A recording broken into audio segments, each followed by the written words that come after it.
Lord Tremendous here. Got another battle report here for you. This is Game 5 of the Lone Wolf GT. This is the last one, so you can see how it all ends. Recap at the end, so if you're bored already, just skip to the end. You can find out just how bad I did. But anyway, tis I, Lord Tremendous of the Varangar, versus Brian Broder of the Ogres. I'm pretty sure I'm not massacring his name too badly, and if I am, I apologize. It's not personal. But yeah, this is my best game. Like of the whole tournament, he got my best with Valdez getting second best for the tournament, and you're gonna see why. It's a nail biter. I mean, razor's edge the entire game, and it never lets up. So, without further ado, sit back, relax, and get ready to see how it goes. Here's my list, and there's been no change because that would be cheating. I have my King and a Chimera with Brutal and the Fog. I have my Chieftain with Brutal. He's on a mount, and he has the Staying Stone. I have two Butt-Naked Scalds and a Devourer. The core of my list consists of two Tundra Wolf troops and two Sons of Korgan regiments. Both have Fury. One has the Blade of Slashing, the other one has the Mace of Crushing. And the hammers on my list are a mounted Sons of Korgan regiment with Fury, a Warband horde with two-handed weapons and the Crystal of Retribution, and a Dire Fang Rider horde with Fury and the Brew of Haste. That's going to do it for my list. I'm going to post my opponent's list, play some music. Feel free to pause it whenever you'd like to see what he took.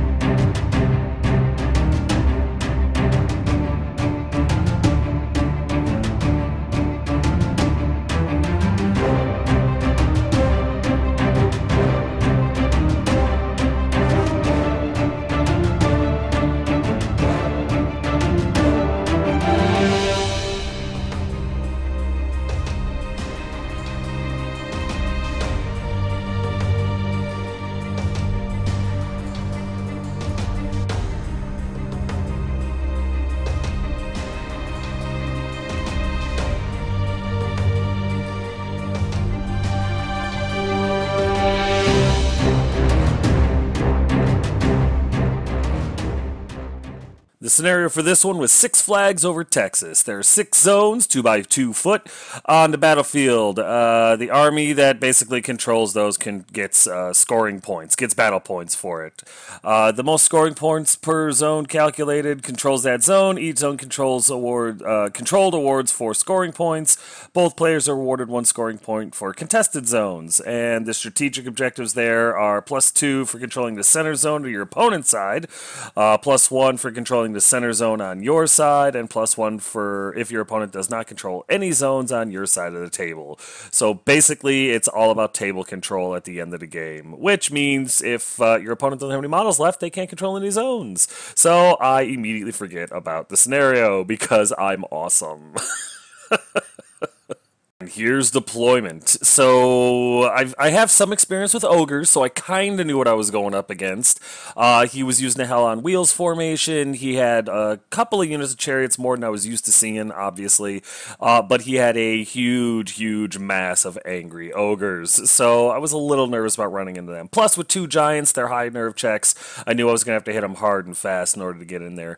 So I just threw everything basically in the middle because I knew he was going to come at me, I was going to come at him, and it was going to be bloody. There is no finesse in this game. I mean, it's Varangar versus ogres. Finesse is a word that neither army really knows how to pronounce.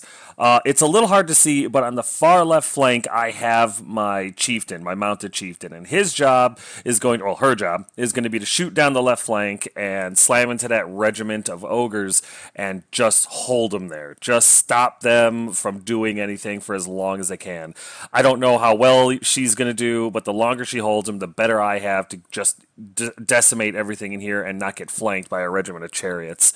That was really my plan. Meet him in the middle and hopefully outroll him. At this point, I was having a blast and I didn't want it to end. So that's it for deployment. Here's top of 1 after movement, and I came forward. Everything came forward. Obviously not everything marched because, forest and illegal, but everything that could came forward because I'm trying to take him and put him on the back foot. Now he's got to react to me. He's a little nervous, and I'm encroaching on his territory, which I don't assume that ogre players are used to. I could be wrong. I'm not very good at this game, and my previous 4 games should have let you figure that out by now. But, you know, in case you don't realize it, I will let you know.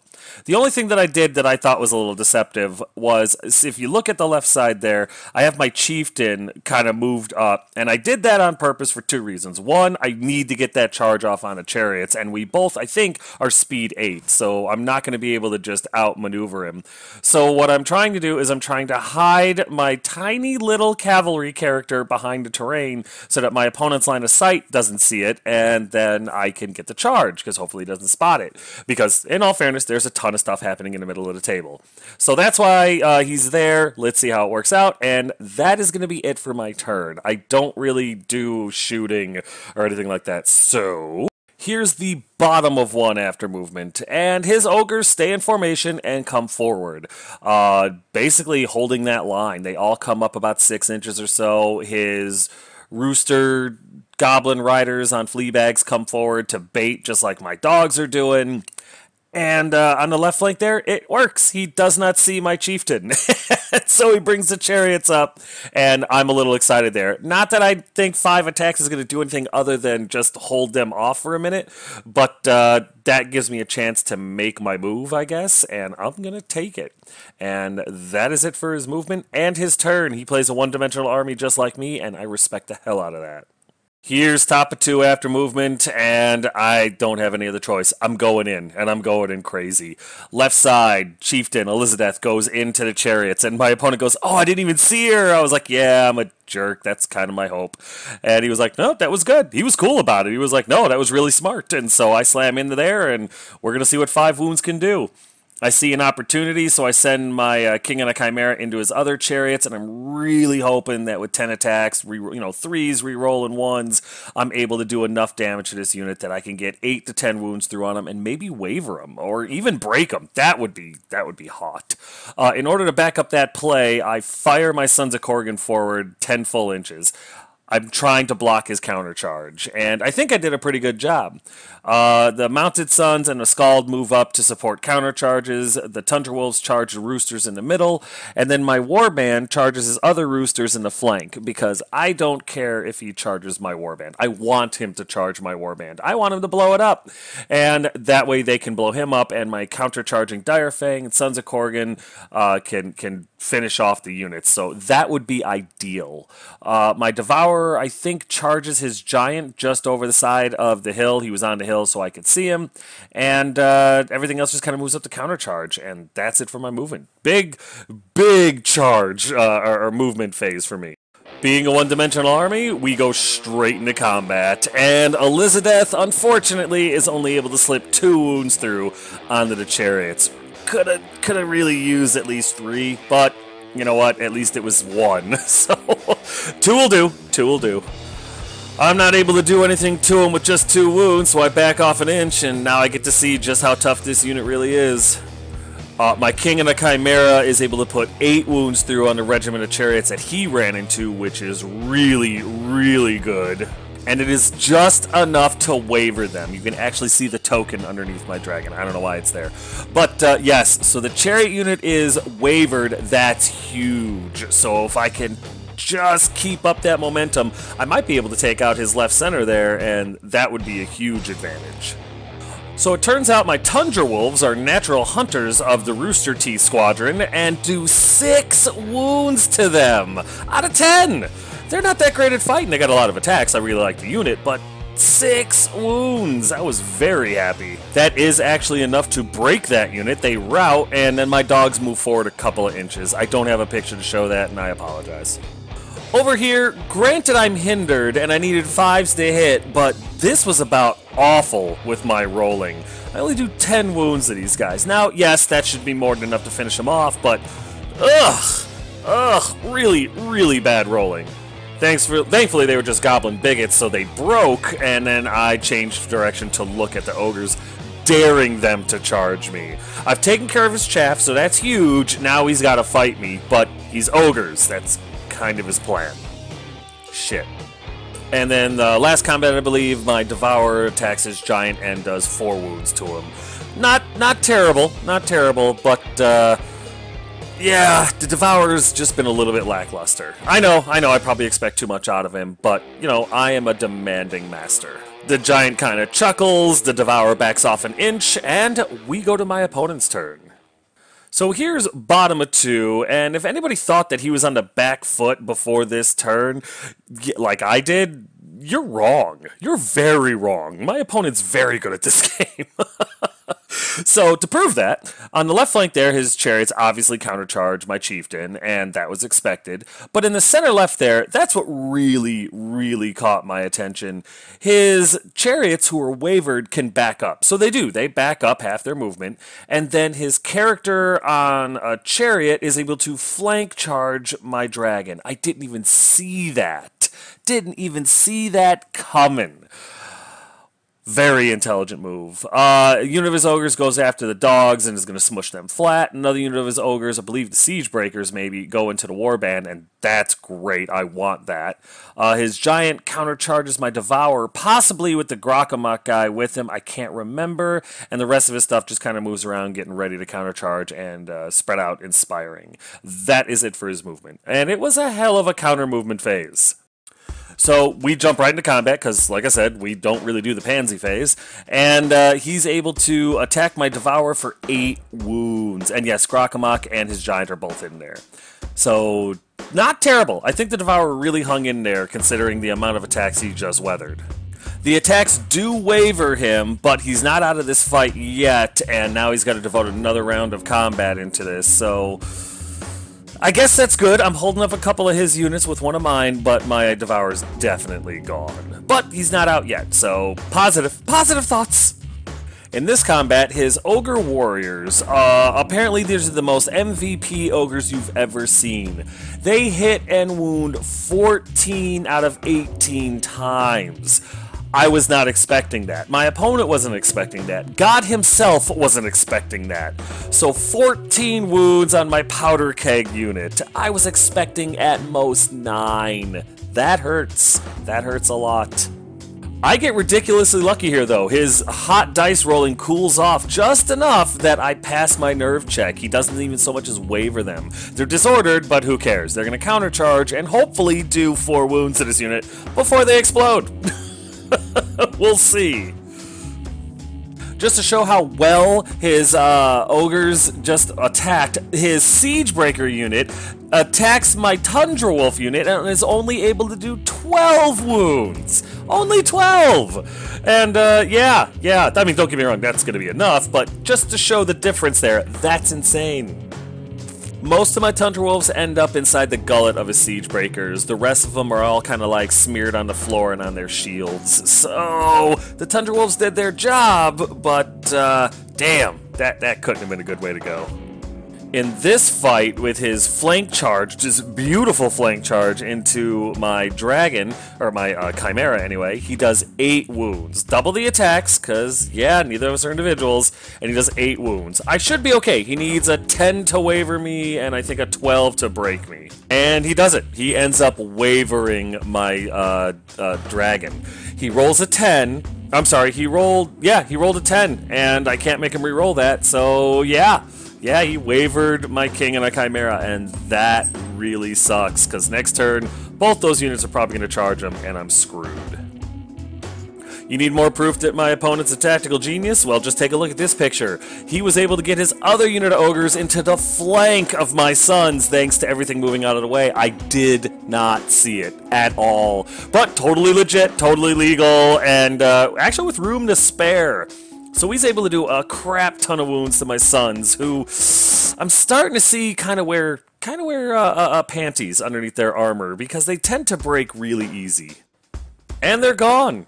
Gone. Like, not even close. And, yeah. Now, my entire left center is completely wide open. I'm screwed.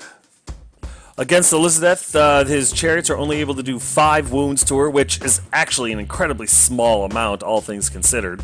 But it doesn't even phase her. They back off an inch, and I might be able to take this unit out, depending on how well I can roll next turn.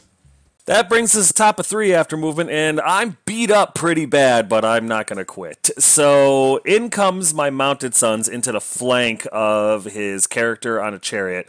I gotta take that guy out. My King and a Chimera might be able to take the regiment of chariots that are about to hit him in the front, possibly, but he definitely couldn't take another flank charge from a character. So the Mounted Sons go after them, and then they're going to just have to weather whatever comes after them next. My Chieftain goes back into the chariots, my Warband countercharges the warriors, my Devourer sits there and wonders why his head is ringing, and I have a traffic jam on the right flank there. The warband is blocking me, so the dogs, the Scald, the Direfang, and the Sons sit there and watch because I'm terrible at the movement phase. And that's it for my movement phase. Skipping the pansy phase, we go straight into combat, and Elizabeth slaps these guys around for 3 more wounds. Total of 5, so we're dead even again. Thanks tremendously to Brutal, I'm able to waver this unit. Now I have the advantage, and now I'm thinking that maybe Elizabeth's going to take this unit out for me. That would be huge. Okay, so these Mounted Sons are very devoted to my king, apparently, because out of 40 attacks, they do 25 wounds to this guy.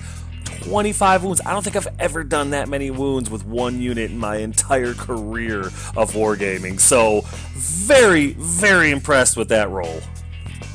So, yeah, they pay dearly for, or he pays dearly for hurting my king, and then I switch my guys around to look at the rest of his ogres. I figure if his chariot charges into the flank of my Mounted Sons, maybe I'll get lucky and they'll survive, but my king will definitely survive. If not, and they go after the king, well then I've got free reign into his guys. What's the worst that could happen? So that was the gamble I took here, and well, you'll see how it pans out. In this combat, my warband attacks him pretty tough, and I think they do like 10 wounds or something like that to the warriors. I can't remember exactly. But it's enough to waver him, and so I back off an inch, and now he's got to either commit his siege breakers or just accept the fact that these warriors are done. I mean, honestly, it would not take much to take out my warband right now, but he's going to have to commit an entire other unit to do it, and I'm wondering if he will. So here's the answer to that question. He does not. He just kind of moves everything in position to charge my chariot or my warband and everything next turn, which is going to be interesting. On the left side there, though, his chariots do go back into my king. The one unit of ogre warriors go into my Mounted Sons, and his giant and Grakamak go back into the Devourer. Everything else just kind of shifts around, and that's it for movement. Diving straight into the manly phase, the Grakamak and giant beat my Devourer down to 17 wounds. Unless he rolls Snake Eyes, the Devourer is gone. Yeah, the odds were against me, and my Devourer is slaughtered. He did really well considering the amount of attacks he put up with, and holding them back there may have bought me the time I needed to do something before I get tabled. He goes after my Mounted Sons next, and is only able to do 4 wounds to him, which is not going to be enough. I'm thinking that my Mounted Sons might be able to exact a little bit more revenge before they're taken off the table, and that's exciting! He's not able to do anything in the nerve checked area, so he backs off an inch and prepares to feel my wrath. Now, I am disordered, so I'm only going to have Crushing Strength 1, so that actually really works in his favor, but hopefully I can do some damage to him. We'll see. In the combat against my king, his chariots are able to do 7 more wounds to him, bringing him up to a total of 15, which pretty much is his death nail. And yeah, he routs him easily and moves up to be an inch away from my Mounted Sons. Oh! My king really let me down there, and, well, I mean, in all fairness, I got outplayed, so I guess I had that coming. So, here's top of 4 after movement, and I've got to do something. So, the Chieftain on the left flank there charges into the wavered unit of chariots, and I really kind of hoping that I can finish him off here. The Mounted Sons go into the ogres. The Scald runs in front of the chariot. She's going to sacrifice herself in order to save the Mounted Sons, which I think is very noble. Now I just got to hope that I don't fail any more nerve checks. The warband charges into the 10 wound warriors, and the hope there that they get killed. The dogs dogs who are nimble are able to move the hell out of the way so that the Dire Fang can charge Grockamok and hopefully finish him off. The Suns, the infantry, they move over to stay out of range of being charged by anything, but also countercharge whatever blows up the Warband, and the Scald moves into place to try to force rerolls and spread out Inspiring. That's it for movement. We dive straight into combat, and Elizabeth is steadily getting better. She did 2, then 3, now 4 wounds. So I believe they're sitting at 9, which is very, very easy to make them at least waver, especially thanks to Brutal. She does it. She's able to rout the unit outright, and then I change her direction to face this way so she can get back into this fight. She held my left flank and conquered it for me. She's devastatingly good. My Scald did charge this unit, actually, and was not able to hit or wound with her one attack. But, you know what, the effort was there, and I respect that. So, my Mounted Sons must have ate their Wheaties today, or did some sort of cocaine, because they are going crazy. With 20 attacks and only crushing strength 1, because I am disordered, they're able to do 12 wounds to these ogres. 12! Couldn't believe it. Now, granted, the ogres currently are using 200 weapons, so I think they're only defense 4, brings them down to 3, but still, 3s and 3s with 12, that is what I want to see all the time. I was thrilled. The ogres were not as thrilled. They routed, and my Mounted Sons come forward as far as they can. They're an inch away from his Siege Breakers, and that is a really good position for me to be in, because now my opponent's got a devastating unit in his rear arc. He's got to turn something around to face me, or he's just going to give me the game. And my opponent's not stupid. He's not going to give me the game. So in combat over here, we don't do great. I think we do a handful of wounds to him, not many. I think he's got maybe 17 wounds on him total, which should be enough, right? And it is. It really, really is, and I was very pleased about that. I'm able to rout the unit, and then I change facing this way, daring his Siege Breakers or anything else to charge into my Sons, because then my Warband's going to flank charge them, or possibly rear charge them, depending, and finish them off, because I don't believe they could finish my Sons off with just one attack. So this is me baiting, and is as good as bait is ever going to get. And then my Dire Fang in this combat are attacking Grockamok, or whatever his name is, and are able to put 9 wounds on him. Not terrible. I mean, out of 30, it's not great, but they hit on 4s, so I can't really complain. And thank all the gods, it was enough to break him. He routed, and I just left my Dire Fang right there because I don't want to give the Giant the easy charge. I figured the Giant will come in, they should be able to weather it, and in the counter charge, they might be able to finish him off. So this is really going back and forth. I don't know what the hell's going on anymore. So here's bottom of 4 after movement, and so his Giant ends up going in after my Sons of Korgan. His other Giant goes into my Dire Fang, which was expected. His Bigot on a Fleabag charge into my Tundra Wolves, which is fine. And I believe his Army Standard, one of his Standard Bearers, runs over and gets in front of the Mounted Sons. The Siege Breakers run over to just kind of accept the charge from the Warband, and I believe his Chariots go into my Scald. That is about it for his movement, though. We jump into combat, and his Chariots that slammed into my Scald do 7 wounds to him, which should be enough to break him. And I actually get incredibly lucky here. He doesn't break my Scald, he only wavers him, which is great, because now he can't get past him, and that's Scald. Scalds do that all the time, I'm loving it. These guys are tougher than they look. Yeah, I was right. In this combat, his Army Standard attacks my Warband and kills them. The resulting explosion, unfortunately the pictures weren't there because I was in a rush. The resulting explosion does 7 wounds to him, but damn. I thought they were really well postured to do a nice little attack on his Siege Breakers. Oh well. The Standard overruns about 5 inches, 4 or 5 inches forward, and ends up right there. Gonna block my way again, and that's gonna piss me off. Thankfully, in this combat, the Giant is only able to do 2 wounds to the Dire Fang. I was a little worried, I'm not gonna lie to you, but his dice, it's like they're random. I don't know what it is.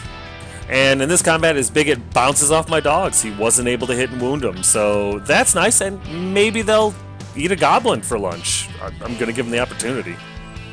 The giant over here, however, is able to do 6 wounds to my Sons of Korgan, and this unit always seems to get its face just caved in by anything that runs into it. But still, 6 wounds, that's respectable. Thankfully, they don't break and rout off the table. He backs off an inch, and hopefully next turn they're able to do something about it. So, we're at top of 5 after movement, and it's getting a little dire. My chieftain runs around the side to countercharge the chariots, because they're probably going to finish off my scallop next turn, which sucks. I don't want them to be anywhere close in case they overrun 6 inches and run into them, because they would probably eat both of them right now. My mounted sons charge the army standard, because why not? My Direfang charge the giant, because why not? The Tundra Wolves countercharge the goblin bigot, because they're hungry, and the Sons of Korgan countercharge the giant, again, because why not? And that is it for movement. I do move my other Scald in front of the Siege Breakers, just in case they don't break the giant this turn. I want to make it more difficult for him to get a hold of him, and that is actually it for my movement. We jump into combat, and the Mounted Sons is the one that I start off with, and they do 10 wounds to the army standard. These guys can't stop killing stuff. They rout yet another unit and move forward a few inches just to get in a better position next time. Plus, I don't want to be chargeable by his chariots, just in case there's some sort of movement or something I'm not seeing. The Sons must know I've been a little disappointed with them lately, because they actually really do well here and do 9 wounds to this giant. It isn't enough to so much as waver the thing, and we back off an inch, because he's probably going to finish him off next turn. So my Direfang attack his other giant next, and they put 9 wounds, I think, on him? Something like that. Some crazy amount of wounds on him, which is great because he's already holding on to like 3 or 4. They rout another giant, and that's outstanding. They turn around to look at the Siege Breakers, and now I'm kind of wishing I didn't put my Scald there, but I was just trying to hedge my bets. In this combat, my Tundra Wolves were able to take 3 larger-sized chunks out of this Goblin Bigot and his flea bag, which is just hilarious. I love when they do well. Apparently they were all in lethal areas because the bigot dies and the Tundra Wolves turn around to face. I mean, why not, right? That's all I could do, so here's bottom of 5 after movement, and my opponent's not done with me yet. His chariots charge into Scald, which is smart. His other army standard charges into my Mounted Sons, which is also smart. His Siege Breakers charge into the Scald, which is smart. And his giant countercharges the Sons of Korgan, which is genius because they'll probably break because they're made of tissue paper and pantyhose. That is really it for his movement. It's really coming down to turn 6 here. We dive back in the combat because, you know, we fight like men, and his chariots beat my Scald down for 6 more wounds, bringing the total to 13. My poor Scald just did not have another round of combat in her and died. But the chariots just kind of reposition themselves like this, and I'm pretty sure my chieftain can see them, so we're going to charge them and try to finish them off. In this combat, his standard bearer is able to do 2 more wounds to the Mounted Sons, bringing them up to 6, but honestly, I don't think that's going to be enough. I am nervous, though, because I'm pretty much completely out of inspiring. I think my chieftain is left. They're perfectly fine, the army standard backs off an inch, and the Mounted Sons are going to finish her off next turn. The Siege Breakers engage with the Scald and do 7 wounds to him, and, well, let's see if he's as tough as his sister. No, he is not. He gets mulched, and the Siege Breakers move forward to engage with the Direfang, which will oblige them, happily. The giant slowing down a little bit in this combat is only able to do 4 more wounds, bringing him up to a total of 10, so there's a chance they'll stick around. We'll see. Nope, they die a coward's death, and the giant turns around to look at the Direfang. Really disappointed with the overall performance of the Sons of Korgan. The Mounted Sons are amazing, but the infantry really didn't do anything in any of my games, so definitely looking to change and swapping them out at the after this tournament's over. Really disappointed with them. Takes us to top of 6 after movement, and the game is far from over. My chieftain charges into the chariots on the left there. My mounted sons countercharge the army standard, and then the Direfang and the dogs go into his siege breakers, because why not? And I'm all in. That's it for movement.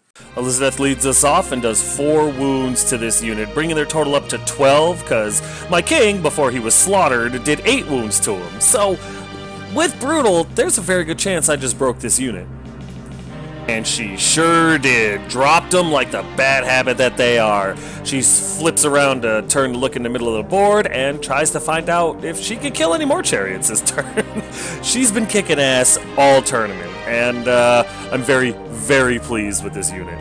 My mounted sons make short work of the army standard, murder her face whole, and then change facing to look at the siege breakers, which I kinda gotta get rid of if it goes to turn 7.